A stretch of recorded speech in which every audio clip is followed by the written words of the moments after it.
Hello and welcome to episode number 66 of Escape the J Curve, and today I'm in conversation with Nithya Rao. Nithya Rao is the co-founder of Heart It Out, which is a mental health and well-being initiative. As I've mentioned in the past, it's so much fun and educational to talk to actual entrepreneurs who have had an idea and they have executed on it and they have created a sustainable business around it which helps other people. It's just amazing. And today it was no exception. My conversation with Nithya, we talked about all aspects of entrepreneurship, but most importantly, I think the highlight of today's interview is product market fit, which is basically finding out through market research if there's a need or an actual market for the service or product that you're actually trying to sell. It's a great interview. There's lots to learn, so buckle up and listen in.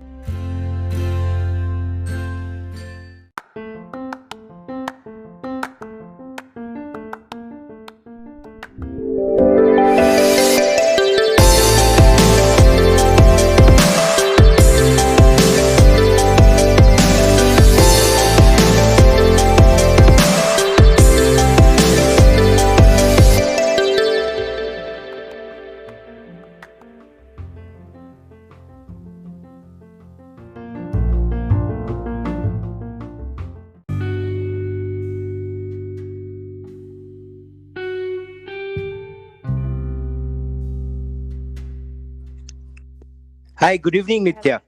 Welcome to Escape the J Curve. Hi, Nithya, can you hear me? Not yet. Yes, I can, but Fantastic. not on. Wait, give me a second. Sure. Can you hear me? I can hear you just fine. Okay. But I also Looks hear like an my echo. headphones. Yeah. Now it's You better. also hear an echo. Now Now it's better? better. Yeah. Awesome. Hi. Hi, Nithya. Welcome to Escape the J Curve, and thank you so much for being a part of this podcast. Thank you so much for having me on it. I feel so privileged. Absolutely. So when I saw your profile on Instagram, and I think you're a common friend with Vinay as well. When I saw your Yes, profile, and I thought I must have you on the show. that's amazing. Thank you so much for considering me. No problem. So, Nithya, can we get started with a quick introduction about where are you from, what are you all about, what do you do, and things like that? Wow, that's too many questions packed into one. Sure. Okay. So you can start off with what you do, and then we can proceed from there. Great. So I'm Nithya. Yeah. I'm from Bangalore. I've Mm-hmm. always lived here all of my life, so I consider myself a full-blown Bangalorean. Okay. I'm a psychologist by profession as well as an actor, Mm-hmm. and I do both. As a psychologist, I currently run an entrepreneurial venture called Heart It Out, Yep. and we work with people in the mental health space. Right. And as an actor, I freelance and work with a bunch of theatre groups around Bangalore and India to do That's theatre. awesome because when I was much younger, obviously, I had a theatre group of my own. I used to write and direct plays. So it must be really fun for you to do that. It's a really It creative is field, and if you're doing very plays, exhilarating. yeah, it is like you don't have a net, so to speak, when you are on stage. So you have to get everything right, the lines, the acting, the expressions, everything right the first time. So there are no second takes. Yeah. So that's pretty amazing. Yeah, it is. It's one of the things I've done for over 20 years of my life, Yeah. and I don't see myself retiring from it. Awesome.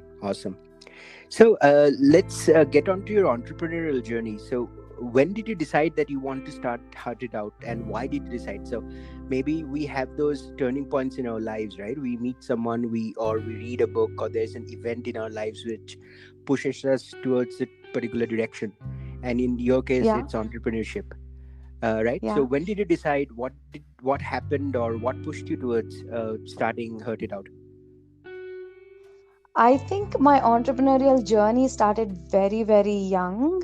I was 6 years old when I started a neighborhood newspaper called Jumbo, and I really loved doing it. But Wow. after that, there was a whole 10-year long hiatus. And then I Mm-hmm. started my first theatre production house, Quiver Okay. Productions, and then my second theatre production house, Catharsis.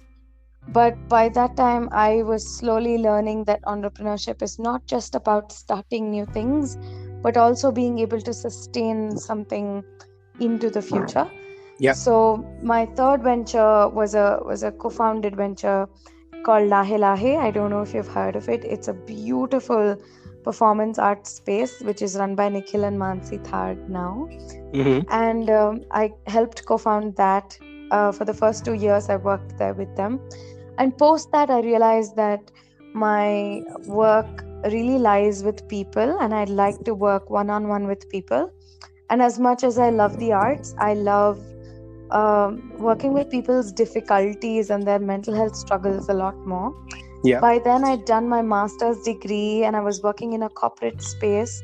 And I wasn't too happy, although the money is great. The joy of being able to work with other human beings at the grassroots level was not something I was deriving from that workspace. It was so sudden, actually. Someday I'd gone to go meet one of my theater teammates and I was cribbing about work. And he said, "Why don't you just start something of your own? If you're really interested, why not?" And I was Right. like, yeah, why not?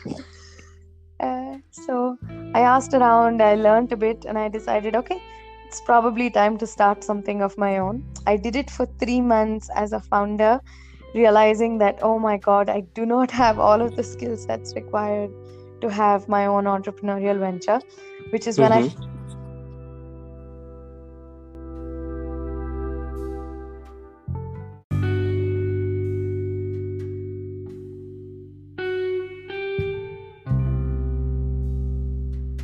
Nithya, welcome back again. I'm really sorry. There was a network problem, so it locked you off. So can we No pick it back up problem. from? I think you were speaking about you co-founded the company and did it for a couple of months, and then you found that you need to upskill yourself. Yes, I thought maybe it's really important that I upskill Mm-hmm. or find myself a co-founder who would complement my skills. Okay. So one of the things that Taha really adds to the venture as my co-founder is his amazing data skills, Mm-hmm. and I think it's really helped mental health grow beyond what was my idea of a venture into something that we can scale up now and serve a lot more people than I originally dreamt Right. Right.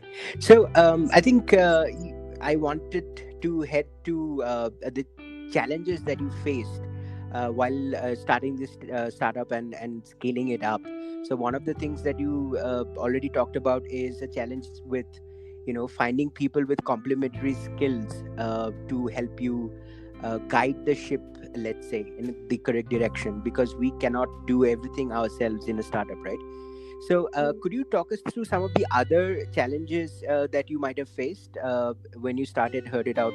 For example, it could be internal challenges related to your mindset, which stopped you from taking the risk, or it could be external ones like finding new clients or getting your message across. So I think one of the biggest challenges for me internally was to trust myself that I Okay. could do this as a young entrepreneur, Mm-hmm. because most of the people who do have ventures in the mental health space don't have for-profit ventures. Most of them are foundations, and I found it very difficult to break into the circle.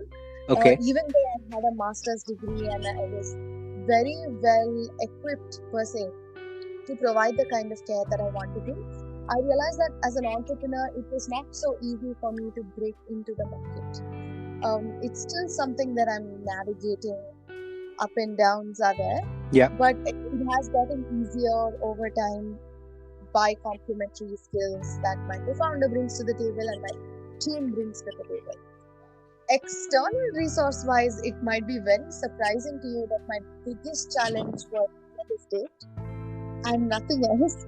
Most people did not want to give me a space where I would put a board with mental written on it. Okay. There is so much stigma around mental health care, and even if I say, I'm not working with serious mental illnesses like schizophrenia, but I'm working with even easier things like helping somebody be Like with anxiety and depression, things like that. yeah, and even non-clinical things like I'm going to help somebody with procrastination, which Oh, is okay. something we all struggle with. But even those things got very hard to do because people were very unwilling to give me space. I'm very, very glad that we're willing to go online now, and most of our clients don't mind online work.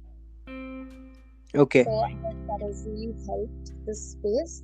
I think another unspoken of difficulty is what it takes to be a woman entrepreneur.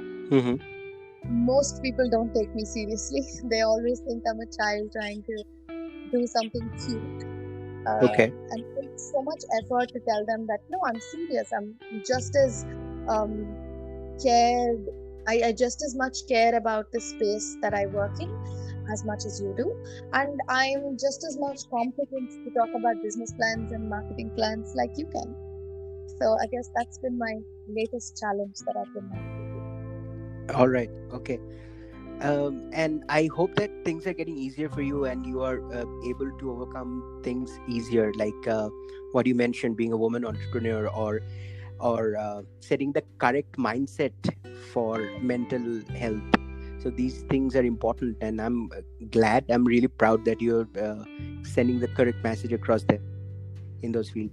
And I really love you for bringing up procrastination as one of the things that you handle, because it's pretty interesting to me. So in terms of the people that you help with procrastination, what do you think is their biggest problem with not getting things done, or putting it off for the next day or the next week or the next month? And what is the one thing that people who suffer from a lot of procrastination can do to improve on that?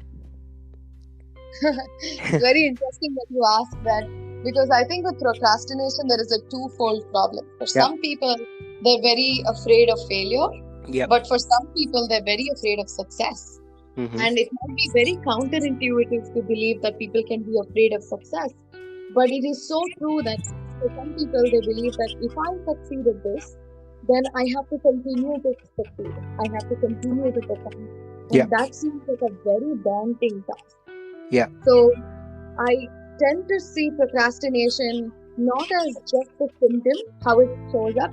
For most people who are procrastinators are lazy. But they're not. Most procrastinators are not lazy. They're very, very committed to whatever it is that they want to do. Yeah. And they're very, very ambitious about it.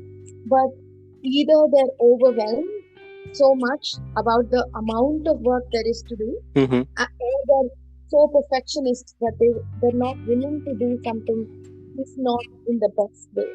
Right. So I think one of the best things I would tell them is to really go back to business, go back to first principles, and put out MVPs.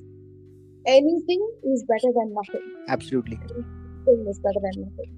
So yeah, I totally agree with your message here. Like, people are afraid to fail. So when I was thinking about starting this podcast, I think it was around end of March, first week of Aprilish, and I was I wanted to start the podcast. I knew I could do it, but I was like, there was huge internal emotional resistance towards it, and I don't think I started till the end of July. So it took me 2 to 3 months just to convince myself that I can do it and I should be doing it. So yeah, I totally agree with that. Yeah, and it's because of people like you, I guess, that you're also able to get the message across. Yeah. You're so not afraid to be vulnerable with your own failures that I bet future entrepreneurs or solopreneurs who want to follow in your footsteps would listen to this vulnerability and be like, oh, look at that person. He is accepting that he procrastinated but still did it anyway. Yeah. So do you have any advice? One thing that people could look at to help them with their procrastination problem, that some kind of a regime or routine or mindset? Any tip? I would say get up in the morning and fold Just do your it. bedsheet. Okay. It's very interesting why that would be my advice. It's the advice most people in the military would also give you. It's mostly based on the fact that get through the first promise that you make to yourself, Mhm. then I bet you can get there during the day. And my business coach always tells me that we have to swallow our three frogs in the morning. That is, the three worst tasks of the day need to be finished as the three first tasks of the day. Okay. And then everything gets easier. Yeah. That's brilliant advice, I think. So, you just talked about business mentors, right? Yeah. Okay, so tell me this. I mean, I'm really interested in mentors, and for people who have ideas they want to pursue, maybe it's a startup, maybe it's a YouTube channel, or whatever creative field that they want to be in, but they don't have the guidance. So, tell me something like, how important do you think mentors are when you are trying to start something that you have no idea about? And secondly, how to go about finding mentors who can help you, say, grow your business, grow your YouTube channel, or whatever it is that you want to do. I think my first experience with mentors was far before my first experience with therapists. Okay. So I was 17 when I first met my business mentor, Mm-hmm. and I realized that they're very different skill sets, and it's important that we have, as entrepreneurs, that we have both of these people in our lives. Like I tell people, it is absolutely important to have your own therapist. Absolutely. So it's absolutely important to have your own business mentor. Because sometimes we get very lost in the nitty-gritties of our businesses. Absolutely. Like we get very lost in, today morning I have to make sure that there are 12 tissue rolls for my client to come cry. But while that is the amount of detail that every entrepreneur should be invested in, I think a business mentor would really help us zoom out and have a bird's eye view of the business that we're trying to run. Not caught up in day-to-day operations, but looking into the future. Yes, absolutely. To be able to plan for and strategically plan for the future. And business mentors, as far as I've known, are very ruthless, right? They'd be able to tell you, hey, that's not going to work, and this is what you're going to have to do better. And that's really important. Have a third person invest in you. That being said, I must say that like any other service industry, therapy, business mentorship, coaching, any of these service industries, it's very important for the entrepreneur to know what they want before they go and get themselves a mentor or a coach. Because there are lots of people who will say that this is what you got to do. Yeah. But as my mentor says, the coach also needs to have skin in the game. They also need to invest and know your business well enough for them to be the game changer. Yeah.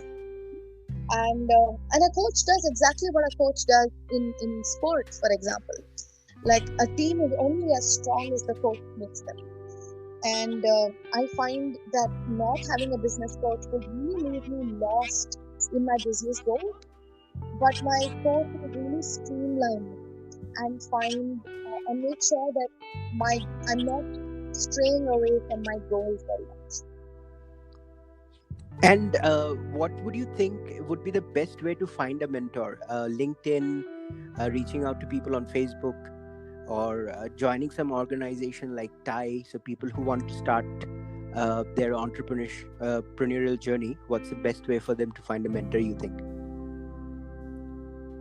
That's a complex question. Mm-hmm. Because what helped you, let's say? How did I find them? Yes. I found my mentor because he was running an organization called Career Craft when I first joined him. His name is Akshay. And he really changed entrepreneurship for me as a 17-year-old. I just had dreams of entrepreneurship at that point in time, and he put action into my dream. And I think that the best business mentors are people who are action oriented, who are wild original, and who they themselves understand market goals and who understand the market.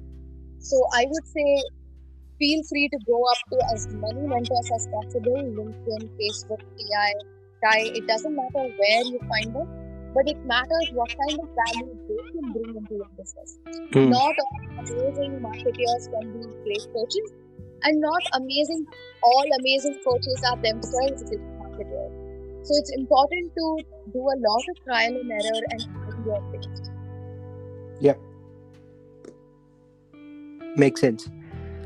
So, tell me something. One of the most important thing for a startup is to get the message across, and I mean, I'm talking about marketing basically. So, when you get started, it's very important to create an audience who know about you, who are maybe even ready to buy from you, and internet marketing plays a huge role.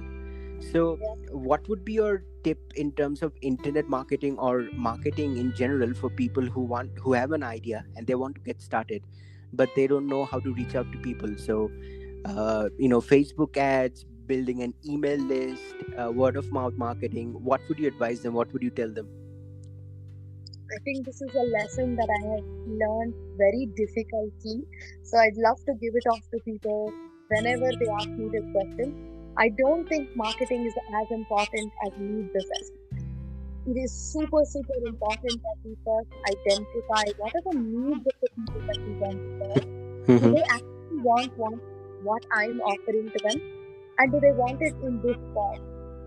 I might be an amazing therapist, but people might just want a listen.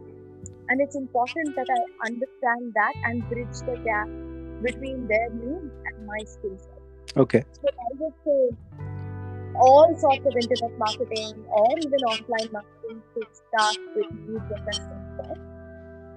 At Heart It Out, I must say that for the first 2 years, we did zero marketing. We ran on word of mouth, and marketing was our only marketing. The people who came here thought that we added enough value to them that they could bring their friends and family. I think that's a super important part. That we build a very good referral system. And no matter how much internet gurus or like digital marketing gurus say that you can do 100x conversion, I don't think there is any conversion that is as good as word of mouth conversion. Okay. So basically, sorry to interrupt you. So basically, you're saying product market fit is more important than marketing. So Yes. there's a demand for what you're selling, and there's a demand for people, buying the things that you are delivering, like basically the format, how you're delivering your message. So Yes. product market fit, let's say. Absolutely. Absolutely. And if you ask any seasoned entrepreneur, that's what they would say. They would say that the marketing and the ads don't matter as much as the product need fit does. Okay. That's very good advice, I think. All right. So now we go into the more fun part of the podcast episode. So the next two sections is the next section basically is a 1 minute section where I give you the podium to speak out to future entrepreneurs, whatever your message is. So that's a 1 minute call to action for you. And the second part of that is I ask you certain questions. So I give you a word, and basically you have to give me a one word answer back to the word that I give you. So these are the next two sections. So can we get started? So can you talk about entrepreneurship and any message to aspiring entrepreneurs in the next 1 minute, and then we'll get to the next section. Done. I would start with no is your best friend and learn to embrace it. You will hear a no more often than you'll hear anything else in your life, and that is okay. As an entrepreneur, the job is to hustle and never give up. Perseverance is way more important than talent, and it is important that you develop the skin of a buffalo and just go at it as a Yeah. And the more we develop ourselves as entrepreneurs, the more skills we just imbibe in ourselves. Someday the right opportunity will open its doors and you will be able to embrace it. But it is super important that every single day you work on a new skill to learn as an entrepreneur. And it's not just business skills or marketing skills, it's also skills of being able to talk about your work to other people, skills of being able to engage with other human beings and empathize with their needs, I suppose. So, as an entrepreneur, I would say make know your best friend and go at it. That's absolutely brilliant, and I always get to learn something new in this section. And today I got to learn stick as thick as a buffalo. Yes. Awesome. Okay, now the fun part. So, as I told you, one word answers. So I give you a word, and you have to be quick. And the first word that comes to your mind, you have to reply with that. Yes. Okay. The first one is favorite movie. Oh shit. Chippa. Okay. I guess that's a local language movie because I have not heard about it. It's in Hindi, but it's made by Bengali filmmakers who are some of my favorite filmmakers in the world. And it's told through the eyes of a 7-year-old protagonist who is in Okay. search of his father. Awesome. I'll definitely check it out. And I'm a Bengali, by the way. So yeah, that's a Oh, good shout really? out for good shout Yes. out for us. Okay. Favorite musician or band? Right now, what's coming to my mind is Swaratma. Okay. Favorite movie or book character that you admire or look up to? Oh, I don't know if I admire or look up to this character, but I think it's a very well written character. I'm a huge fan of Snape from Harry Potter. Potter. Okay. Yeah. Interesting. Your favorite holiday destination? Home. Okay. History. David Attenborough. Wow. Passion. The reason for living. Love. My partner. Heard it out. Everything I ever dreamt of and more. Wow. And last one is legacy. A 6-word autobiography. Interesting. Okay. So I think we have had a fascinating episode. Thank you so much for your time, Nithya. I think it was greatly educational for me and very inspirational that someone of your age is doing so well in the entrepreneurship field. And before you go, maybe you can shout out your website or where people can find you or your work, and then we can call it a day. Done. You can find us on heartout.in, that is HEARTITOUT.in. We're also on Instagram and Facebook as Heart It Out. And a huge shout out to you, Escape the Jacob, and thank you so much for having me on this podcast. It is amazing to know that most people are looking to be entrepreneurs, and there are people like you who are bridging the gap for them. Yeah, it's an absolute pleasure to have you on, and I will definitely leave a link to your website on the show notes so people can find you, and also your Instagram handle, so it would be easier for people to find you. Yeah, to find me, you got to find Nithya J_Rao on Instagram. I'll leave both of those in the show notes. So, all right, perfect. Thank you so much, Nithya, for your time, and I wish you a very happy Diwali. And it was really fun and very, very inspirational. And I hope to have you on my show sometime in the future as well. Absolutely. Thank you so much for having me on. This has been such a pleasure. Thank you so much for spreading the word of mental health. We need it so badly right now. Absolutely. Happy Diwali to you too. Thank you so much. Have a beautiful day. Will do. Thank you so much, Nithya. Bye. Bye.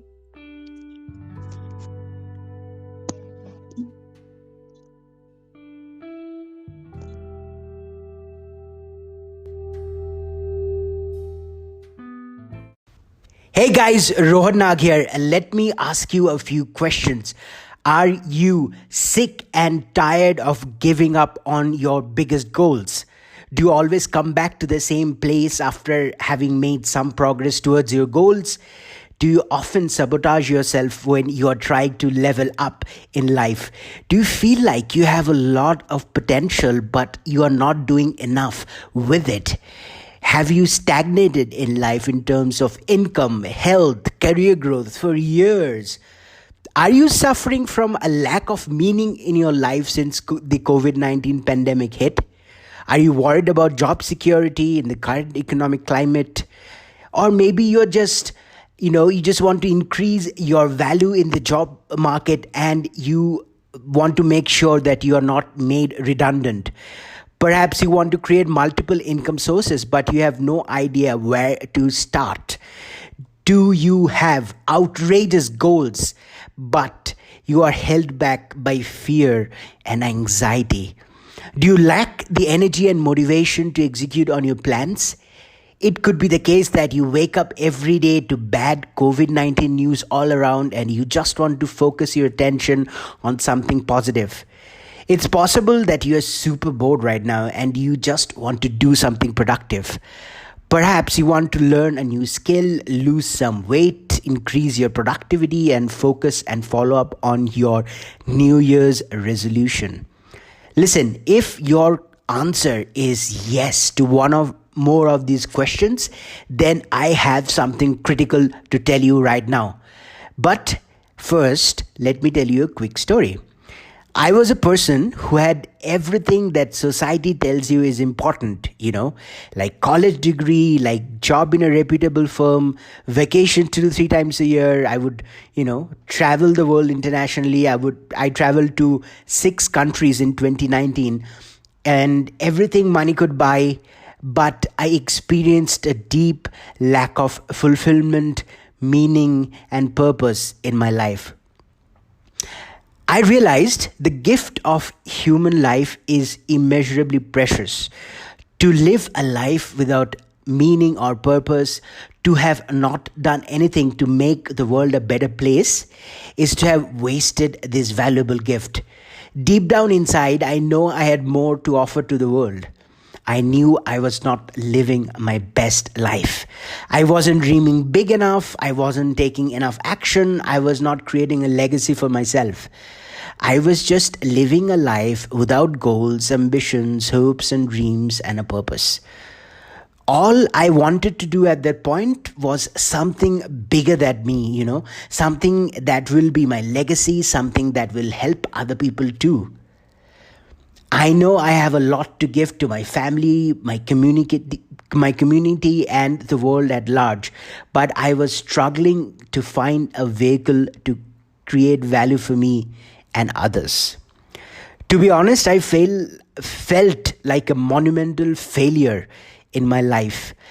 I had lived half of my allocated time in this world without having done something meaningful, something which will outlive me. On top of that, I had absolutely garbage habits like smoking, not sleeping properly, eating crap foods, not taking care of my mind, body, soul. These habits were just dragging me to the depths of hell and were killing my self-esteem that I had left. I remember it like it was yesterday. I'm talking about October 2019. I was chilling with my friends and they had just left and I was alone in my bed and I could not sleep. There was one thought that kept me awake. Have I done everything that I have been sent here on this earth to do? And my mind was telling me, no. That was my breaking point, really. I could not take it anymore. So I got off my bed and decided to give my life a scorecard. I looked at my career, my income, relationships, health, service, legacy, and other important pillars in life. And the results I had produced in this area were really underwhelming. That felt like a gut punch. Half of my life is gone already and I had not done anything commensurate to the wonderful gift called human life. I knew I needed to set big and audacious goals for myself, transform myself into the best version physically, emotionally, and spiritually, and kill off all the rubbish habits that were dragging me down. In order to be successful in the endeavor of transforming myself, I knew I had to draw inspiration from the times I have been successful in my life. And then, as if by chance, something magical happened. When I looked at my previous successes, I found a pattern. I discovered that there were a total of 6 magical things that I did every time I succeeded in life. Like when I managed to lose 70 pounds of body fat in a period of 6 months. It was like clockwork. I took these exact 6 steps when I did something well in my life. And every time I did not achieve my goals, I failed to follow one or more of these rules every time, all the time. That's when I realized success is a process which has 6 rules or pillars. And if I abide by these rules, I will succeed. And if I do not, I will fall flat on my face. My plan was to incorporate these 6 rules into my life and launch an e-commerce business. I knew from my past business experiences there's nothing like starting a business if you want to build character. A business demands you have massive work ethic, excellent communication skills, high level of discipline, and an ability to deal with failures, rejection, stress, and so much more. Yet, there is nothing more rewarding when it succeeds. I did everything necessary to become ready to tackle the rigors of a business. I gave up smoking, got my diet and sleep right, started exercising, became more disciplined with my execution. I picked a niche for my e-commerce business, researched profitable products in the niche, got the logo, bought the domain, got the website up, and was just about prepared to launch my business. When I was ready to start sending traffic to my website, something happened which I was not prepared for.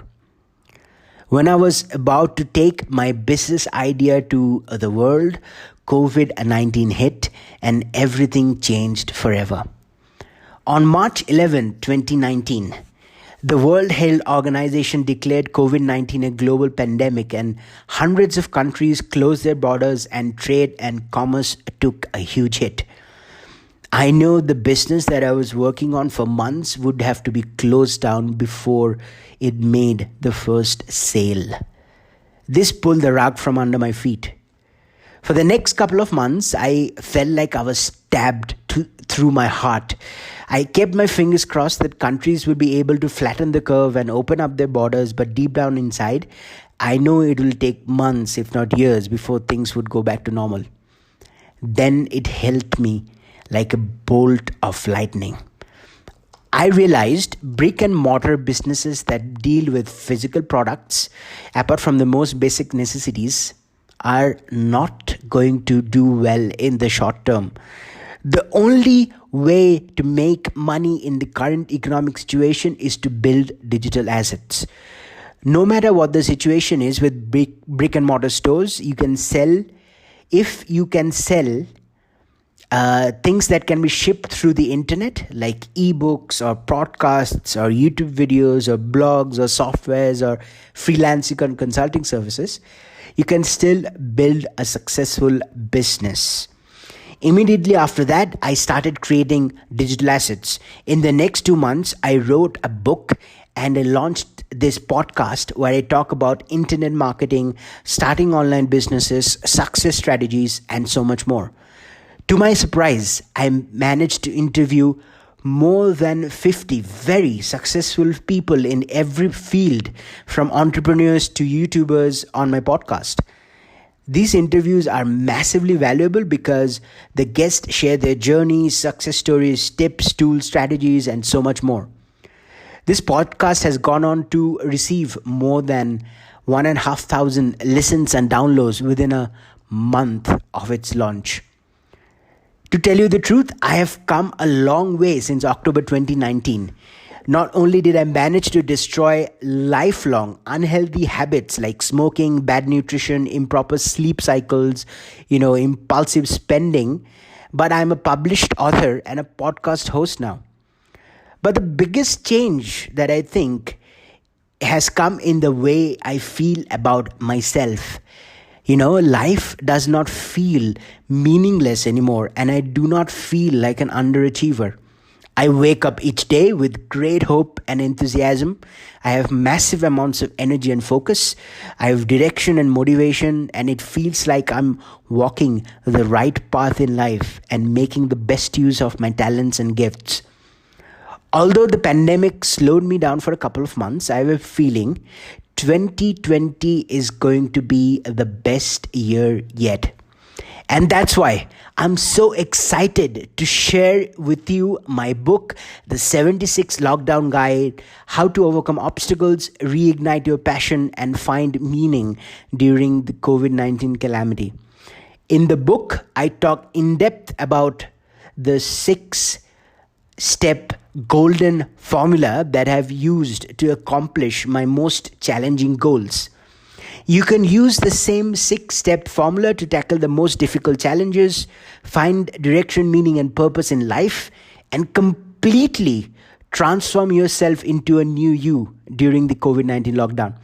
I am leaving a link to get the book from Amazon Kindle right now in the show notes. Do check it out.